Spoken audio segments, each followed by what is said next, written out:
সকাল বন্ধুরা, তোমরা কেমন আছো? ভালো আছো তো? লাইফস্টাইল উইথ টিঙ্কুর পক্ষ থেকে তোমাদের সবাইকে ওয়েলকাম করছি। নতুন বছর পড়ে গেছে, বৈশাখ মাস, প্রচণ্ড গরম। নতুন বছরে অনেক অনেক শুভেচ্ছা, ভালোবাসা, অভিনন্দন সব কিছু জানালাম। তোমরা সুস্থ থেকো, ভালো করে জীবনটা কাটাও, যার যা ইচ্ছে জীবনে সেটা যেন এই বছরটা সফল হয় সেটাই ভগবানের কাছে প্রে করি। শুভ সকাল বৌদি জানিয়েছেন, আমি আর পুনরাবৃত্তি করছি না। আজকে একটা উল্লেখযোগ্য দিন। বাঙালি তথা আপামর বাঙালি যে যেখানে আছেন সারা পৃথিবীব্যাপী আমাদের সমস্ত শুভানুধ্যায়ী লাইফস্টাইল উইথ টিঙ্কুর পরিবারের সমস্ত সদস্যরা, কেউ পুরীর বিচে দোকান করছেন, কেউ চেন্নাইতে আছেন, কেউ লখনৌতে আছেন, কেউ ব্যাঙ্গালোরে আছেন, কেউ দিল্লিতে আছেন, অনেকেই আমাদের সঙ্গে যোগাযোগ রয়েছে। তো তাদের সবার জন্য একটাই বক্তব্য, যে যেখানে বাঙালি থাকুন, বাঙালি হিন্দু আমাদের কাছে নববর্ষ একটা আলাদা মানে রাখে। নববর্ষ মানে পয়লা বৈশাখ। এই পয়লা বৈশাখে আমরা একে অন্যের শুভ লাভ বা সুশরীর বা শরীরটা ঠিক মতন যাতে চলে বা সব জিনিসে যেন তারা সাফল্য পায়, তাদের যেন সমস্ত কোনো বাধাই তাদের অন্তরায় হয়ে না দাঁড়ায়, এই জন্য কামনা করি। সে বড়দের প্রণাম, ছোটদের আদর, আর আমাদের সমস্ত শুভানুধ্যায়ীদের শুভেচ্ছা, অভিনন্দন এবং ভালোবাসা। যাই হোক, আজকে তো এই পর্বটা মিটলো, কিন্তু ঘটনাটা হচ্ছে আজকে দুদিন বাদে আজকে তৃষা এসেছিল। এবার দেখেই মনে হলো খুব অসুস্থ, গলাটা পুরো এরকম ফুলেছে। এবার আমার মেয়েও সঙ্গে সঙ্গে ফোন করেছিল, আমি ওকে বললো যে তো শুনে মনে হচ্ছে মামস হয়েছে। ও বলছে আমার বন্ধুবর দীপঙ্করকে হয়তো দেখিয়েছে, আমি জানি না সত্যি দেখিয়েছে কিনা, কিন্তু দীপঙ্কর নাকি বলেনি যে মামস, কিন্তু স্টিল আমার মেয়ের বক্তব্য ওটা ইনফেকশন হয়ে থাকতে পারে টনসিলে, কিন্তু ওইভাবে ফোলা যখন মামস হতে বাধ্য। এবং সেটা হয়তো বলেনি কারণ ওদের হয়তো লেভেল অফ লিভিংটা অনুযায়ী হয়তো দীপঙ্কর বলতে চায়নি, কিন্তু স্টিল মনে হচ্ছে মামস। সঙ্গে সঙ্গে পত্রপাঠ ওকে আমরা ফিরিয়ে দিয়েছি এবং ও বাড়ি চলে গেছে। ওকে আজকাল আরো 2 দিন ছুটি দেওয়া হলো, মানে 2 দিন প্লাস 2 দিন 4 দিন ছুটি দেওয়া হলো। যতদিন না, আর মামস না ভীষণ ছোঁয়াচে, জানো তো, এই জন্যই ছোঁয়াচে। যে ছোট বাচ্চার নেই হয়তো, কিন্তু বুড়োদেরও হয়, আমাদেরও হয়েছে, এবং যে কোনো মুহূর্তে ওটা ছড়িয়ে যায়। আর বৌদির এখন আলাদা করে কিছু নতুন করে ইনফেকশন হলে আমি মানে হাতাহারি কেন্দ্রে হয়ে যাবে আমার। সুতরাং আমি এই জায়গায় কোনো রিস্ক নিতে পারবো না। আর আমার একটা বিবেকবোধ, মনুষ্যত্ববোধ আছে, এবং আমার মেয়ে বললো পত্রপাঠ ওকে বাড়ি পাঠিয়ে দাও, অ্যাটলিস্ট মানে যেদিন ডিটেক্টেড তার থেকে 3 দিন অন্তত রেস্ট দরকার। তো যাই হোক, ওকে শরীর খারাপ নিয়ে কাজ করবেই বা কি করে বলো, আমরা তো সেই জন্য রেস্ট নিতে ওকে বাড়িতে পাঠালাম। সেটা তো আমরা এটা চোখে দেখাও মানে ভালো লাগে না আর কি। সে ধুঁকছে আর তাকে দিয়ে কাজ করাচ্ছি, এটা ভালো লাগে না। তা কি করব, সকালবেলা ভেবেছিলাম একটুখানি এই যে চিড়ে পোলাও করেছি, আমি করে নিলাম। এটা বৌদি করেছেন, মাংসটা আমি করবো, কারণ আজ নববর্ষে একটু আধটু মাংস না খেলে বৌদিরও তো খেতে হবে, আর বৌদি তো মাংস খেয়ে উল্টে পড়বে। সব মাংসটা আমি খাবো আর ও হাড়টা চুষবে, এই তো ওর খাওয়া। ওই আর কি, ছোটবেলা থেকে দেখে অভ্যস্ত তো যে নববর্ষ পালন হচ্ছে। আমাদের মধ্যবিত্ত বাড়িতে কি মাংসটা হলে নববর্ষ হলো, এখন তো রোজই মাংস হচ্ছে, রোজই চিকেন হচ্ছে, ছেড়ে দাও। তা আজকে ওই একটু করলা বেগুন ভাজবো, একটু পেঁয়াজ দিয়ে মাংস হবে, ব্যাস। আর ভাত অলরেডি হয়ে বসে আছে। ভেবেছিলাম যে আজকে হলুদ পোলাও করব, তারপরে তৃষার এইরকম ব্যাপার স্যাপার দেখে আর সেই রিস্কটা আমি নিলাম না, কারণ আমি বা কতটা করবো, আমি তো উনুনের তাতে বেশিক্ষণ মানে কাজ করতে পারছি না। অন্তরায় শুধু তৃষা নয়, তোমার ঘি খাওয়াটাও একটা অন্তরায়। ঘি তো দেওয়া যাবে না, ভেবেছিলাম করব। হলুদ পোলাও করতে গেলে তাকে ভাজতে হবে ঘি দিয়ে, তো সেটা that is not allowable for বৌদি। সব মিলিয়ে আমাদের পয়লা বৈশাখটা এইভাবে আরম্ভ হলো। তা ঠিক আছে, মানুষের শরীর খারাপ তো হতেই পারে। আমি কি জানতাম যে আমার এত বড় একটা শরীর খারাপ হবে। চেষ্টা করব আজকের পদক্ষেপে যদি বিকালে আমরা কোথাও বেরোতে পারি। আমাদের বহু জায়গায় নিমন্ত্রণ, আমরা চেষ্টা করব তোমাদের দেখিয়েছি তোমাদের যে শাড়ি দেখাতে। পরবো কি শাড়ি হ্যাঁ, পরবো। কি শাড়ি পরবো সেটা বৌদি বাছাই করেছেন। আমার তো কোনো সমস্যা নেই, আমি যা হোক পরে বেরিয়ে যাব।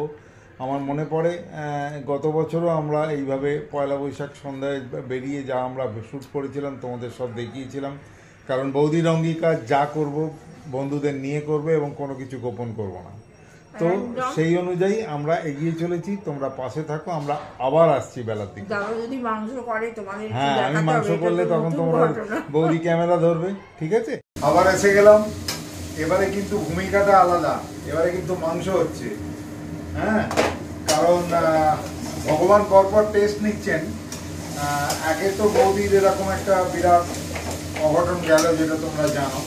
আর সেই কারণে বৌদিকে টানা আগুন তাতে বা টানা দাঁড় করিয়ে রাখাও যাবে না।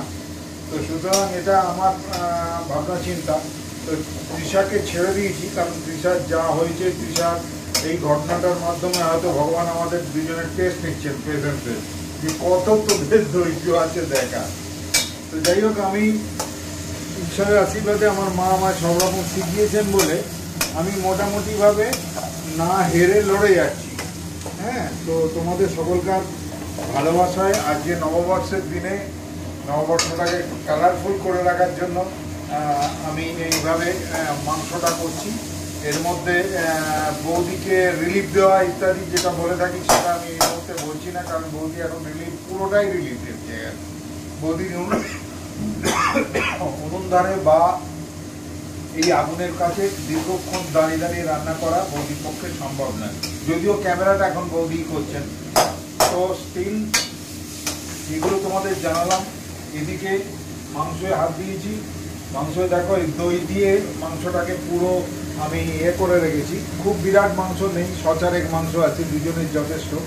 তো বৌদি তো দুবার মাংস খায় না, আমি রাত্রিরে একটু ঝোল আসলে 1 পিস মাংস হলে হয়ে যায়, আর বাকিটা সকালে হয়ে যাবে। তো দই দিয়ে ম্যারিনেট করেছি, আর বেশি করে টমেটো দিয়ে এগুলো করা। জাস্ট তোমাদের শেয়ার করছি পরপর, কারণ এবারে কি দেবো, এবারে একটু আদা রসুন দেবো না ডাইরেক্ট আলু দিয়ে দেবো? আলুটাও তো বাঁধতে হবে। আদা রসুনটা দাও। অনেকদিন করে না তো, সব ভুলে টুলে গেছে মাংস রাঁধা। নতুন রাঁধুনি হলে যা হয় আর কি, তবু নিজে নিজে করলে একরকম হতো। এখন গ্যাসের ধারে রান্না করতে হচ্ছে, আবার ভিডিও করতে হচ্ছে, দাদা পুরো একদম। আর তারপরে হচ্ছে ঝাঁঝ রান্না, দাদা প্রচণ্ড কাশে, চিমনি জ্বললেও প্রচণ্ড ঝাঁঝ লাগে, এটা একটা ব্যাপার। তা যাই হোক, এটা যখন শেষ হবে আমি তোমাদের ফাইনাল লুকটা দেখিয়ে দেবো। হ্যাঁ, একবার একটুখানি থাক, সেটা হচ্ছে বন্ধুদের নিয়ে এই আদা রসুনের পেস্ট দিলাম। দিয়ে পেস্ট মানে পিসাই করে দিয়ে গেছে কোনো এক সময়, যেটা বৌদি তোমাদের বলেছেন। তো আদা রসুনের পেস্ট দিয়ে পেঁয়াজ, টমেটো, শুকনো লঙ্কা ফোড়ন ইত্যাদি তো দেয়াই আছে। এগুলোকে একটু বেশ সুন্দর করে কষে নিতে হবে। যদি কষা না হয় ঠিকঠাক, আদার বা রসুনের বিচ্ছিরি গন্ধ ছাড়বে।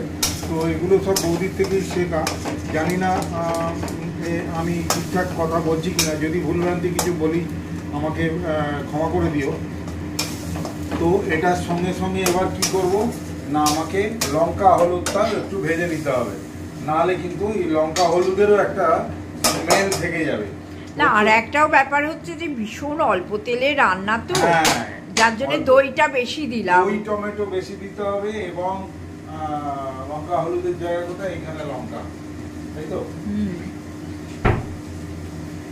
আগে লঙ্কা দিচ্ছি, হলুদ পরে দেবো। তুমি তো আরো কাশবে, তুমি সরে আসবে।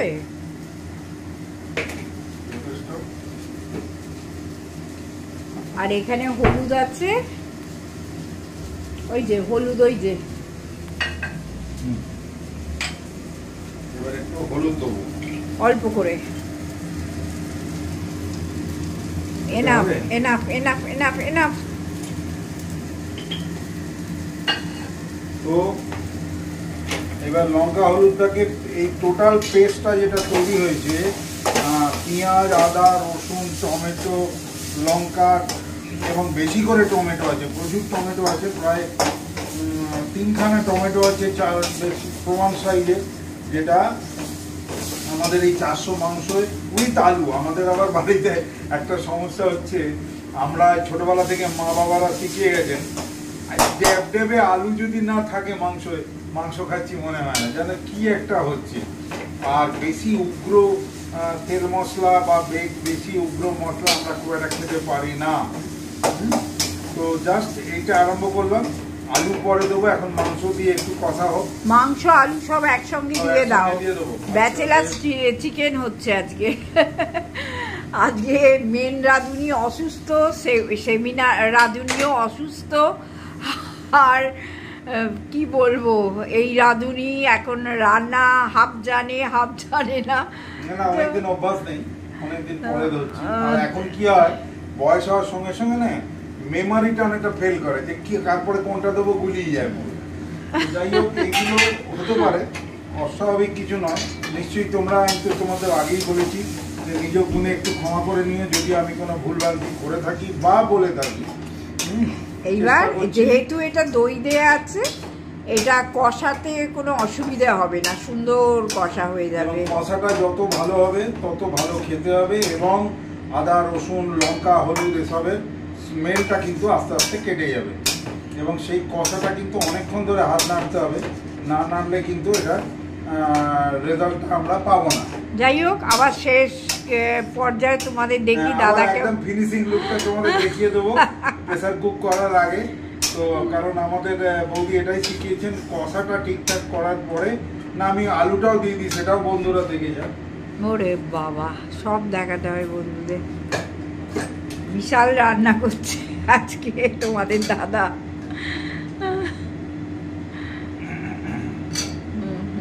সব দিয়ে একসঙ্গে নাড়াচাড়া করে একদম কষিয়ে আর প্রেসার কুকারে দিয়ে 3টে সিটি, ব্যাস। হ্যাঁ, এই যে একটা লং টাইম হাত নাড়া, এটা বৌদির পক্ষে আগুনদারে এসে করা আমি একদম অ্যালাউ করবো। বরং সেই সময়টা ও রেস্ট নেবে, কারণ ডাক্তাররা যা ওষুধ দিয়েছেন তার মধ্যে কিন্তু ম্যাক্সিমামটাই রেস্টের এবং ঝিমোনোর ওষুধ আছে। মানে বেশ একটা ঝিমুনি ভাব থাকবে, আর ও ভাববে আমি পারছি না, তা নয়। অ্যাকচুয়ালি ওকে রেস্ট দেওয়ার জন্যই ডাক্তাররা ওইভাবে মেডিসিন সিলেক্ট করে। দিন রাতি ঝিমোই, বিশেষ করে সন্ধ্যের পর। তোমরা যদি আমাকে দেখো সোফায় বসে বসে সেই সেই আফিনখোর বুড়োগুলোর মতো সমানে ঝিমিয়ে যায়, যেন আফিন খেয়েছি। ভগবানের কৃপায় আমি ফিরে পেয়েছি সবকিছু, শুধু তোমাদের প্রার্থনা, তোমাদের ভালোবাসা এবং ভগবানের করুণাতে আমরা সবকিছুকে আস্তে আস্তে আবার স্বাভাবিক করার চেষ্টা চালাচ্ছি। আমরা আমাদের পাশে থেকেও এইটুকুই আবেদন করছি। নববর্ষে আর কিছু নেই, তোমরাও আনন্দ করো, যে যেমনভাবে খুশি। আমরা যেমন বুড়ো বয়সে আর কোথায়, বিকেলবেলা হয়তো একটুখানি বেরোতে পারি যদি বৌদির শরীর ভালো থাকে। এবং কারণ অনেকগুলো নেমন্তন্ন আছে, খাওয়াটা ইম্পর্টেন্ট নয়। হ্যাঁ, খাওয়া তো নেমন্তন্ন নয়, প্রচন্ডভাবে ইম্পর্টেন্ট। এবং সেখানে তাদের অ্যাটেন্ড করে আসাটা, কারণ তারা জানে বৌদি যেতে পারবে না, কিন্তু স্টিল আমি বৌদিকে নিয়ে ছাড়া ঠিক কমফোর্টেবল হই না। যেখানেই যাই করি না কেন, বৌদির সঙ্গে থাকলে আমার মনে হয় আমি বোধহয় বিশ্ব জয় করে ফেলেছি, মানে বিশ্বকাপ জয়ের মতন একটা আনন্দ হয়। এ নিয়ে জাস্ট করতে থাকি, টাটা, আবার আসছি পরে।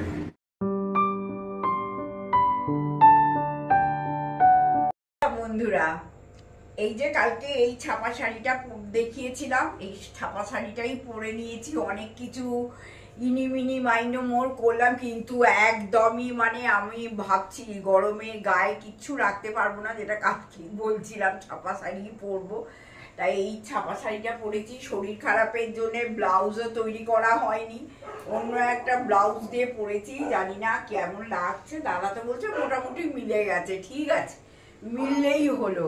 একটু সাজুগুজিও করে নিয়েছে। এবার সব একটু একটু দোকানে একটু যাব, বেশি না, বাড়ির কাছে একদম বাড়ির কাছে, 1 কিলোমিটারের মধ্যে দুটো তিনটে দোকান।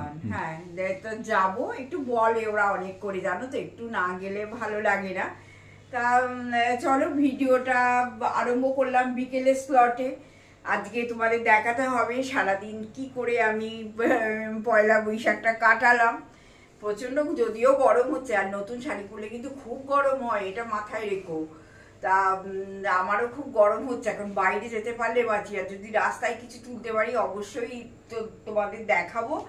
ব্যাগটাও নিয়ে নিলাম, চলো। আর দাদাকে একটু দেখিয়ে দিই। দেখো আমি নীল শাড়ি পরেছি, দাদাও কিন্তু নীল জামা পরে নিয়েছে, আবার এতে সাদা সাদা একটা প্রিন্ট আছে, দাদাও একটু সাদা সাদা একটা ব্যাপার স্যাপার পরে নিয়েছে, বুঝেছো? আমার তো দাদাকে দেখেই হাসি পাচ্ছে, বাবা আমি নীল পরেছি, সে কোথা থেকে নীল বার করে পরে নিয়েছি। যদিও জামা এই টি শার্টটা কিন্তু নতুন, অসুবিধে কিছু নেই। যাই হোক, আজকের দিনে একটা নতুন কিছু পরলে ভালো লাগে। এখনো তো ছেলে মানুষই বুদ্ধিগুলো যায়নি, যতই সেরিব্রাল হোক আর যাই হোক, ছেলে মানুষই বুদ্ধিগুলো এখনো আছে। যতদিন মাথায় রেখে দেওয়া যায় ততই ভালো, বলো? বেশি সেই গুরু গম্ভীর, খুব বিজ্ঞ, খুব বুঝদার আমি কোনোদিন হতে পারবো না, আজও হতে পারিনি। চলো টাটা, একটু বেরিয়ে দেখছি দোকান বাজারের কেমন ভিড়, কে তোমাদের দেখাতে পারি কিনা। দাদা কিছু বলে দাও না। ঠিক আছে, তো সকালবেলা বলেছি শুভ নববর্ষের শুভেচ্ছার কথা, এখন নিজেরা একটু ঘুরে দেখে আসি, একটু ফ্রেশ এয়ার নিয়ে আসি।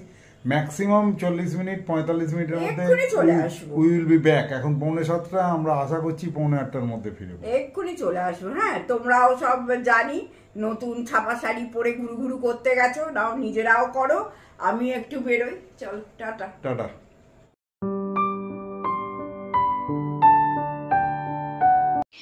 প্রথমে বেরিয়েই চৌধুরী অপটিক্সে গেলাম। প্রত্যেক বছরই আমরা যাই চশমার দোকান, তা আমাদের যত রকম চশমা টশমা যা লাগে আমরা এই দাদার কাছেই মানে করাই। আর দাদা খুব আন্তরিক আর কি, দেখা হলেই রাস্তায় সমানে বলেন যে আমাদের আসতে। তা ঠিক আছে, একটা মানুষের যদি এতটা আন্তরিকতা থাকে সেখানে যেতেও ভালো লাগে। এই যে ওনার মেয়ে, উনি পাওয়ার টাওয়ার দেন, তা হ্যাঁ অপটিশিয়ান, তা উনি পাওয়ার টাওয়ার দেন প্রত্যেকবারই আমাদের চোখ দেখাই আমরা এখানে। কিন্তু আজকে যেহেতু পয়লা বৈশাখ, আজকে কিন্তু ফ্রিতে চোখ দেখানো। তা ফ্রিতে যখন চোখ দেখানো আছে আমরাও দেখিয়ে নিলাম, তবে আমি একটা চশমা করতেও দিয়েছি, কারণ আমার পাওয়ারটা একটু বেড়েওছে। প্রত্যেকবারই পাওয়ারটা বেড়ে যায়, জানি না কি কাণ্ড হচ্ছে। দাদার কিন্তু কোনো পাওয়ার বাড়েনি। আচ্ছা, তারপরে দেখো ঘুরতে ঘুরতে পাশেই আর কি একটুখানি গেলাম একটা গোলা, এই গোলাটাতে বালি সিমেন্ট নানারকম টাইলস ফাইলস, তোমরা দেখে বুঝতেই পারছো যে এইখানে এইসব বিক্রি হয়। আমাদের বাড়িতে যত জিনিসপত্র হয়েছে সবই আমরা এইখান থেকেই নিয়ে করিয়েছি। এই দোকানটার নাম হচ্ছে কালীমাতা স্টোর্স, এবং আমরা খুব সহজভাবে ভোগীদার গোলা নামে বিখ্যাত। বন্ধুরা, এই সওদা হলো ক্যালেন্ডার, তারপরে এই একটা সোনার দোকান থেকে এটা দিল, আর এই যে একটা গোলায় গেছিলাম একটু মিষ্টির বাক্স, এই সব হলো। যাই হোক, আমি আর বড় করছি না, কারণ ভিডিওটা সত্যিই খুব বড় হয়ে যাচ্ছে। ও একটা নতুন চশমা করতে দিয়ে এসেছি, জানো, চশমার দোকানেও নেমন্তন্ন ছিল, এলে নিশ্চয়ই দেখাবো। আর আজকের মতো ভিডিওটা আমি শেষ করলাম। আজকে সারা দিনে যা করলাম টুকটুক করে দেখাবার চেষ্টা করলাম। সঙ্গে থেকো, সাবস্ক্রাইব করতে ভুলো না, কমেন্ট অবশ্যই চাই, আর লাইক কিন্তু একটুও সময় লাগে না, একটা লাইক চাই। হ্যাঁ, টাটা।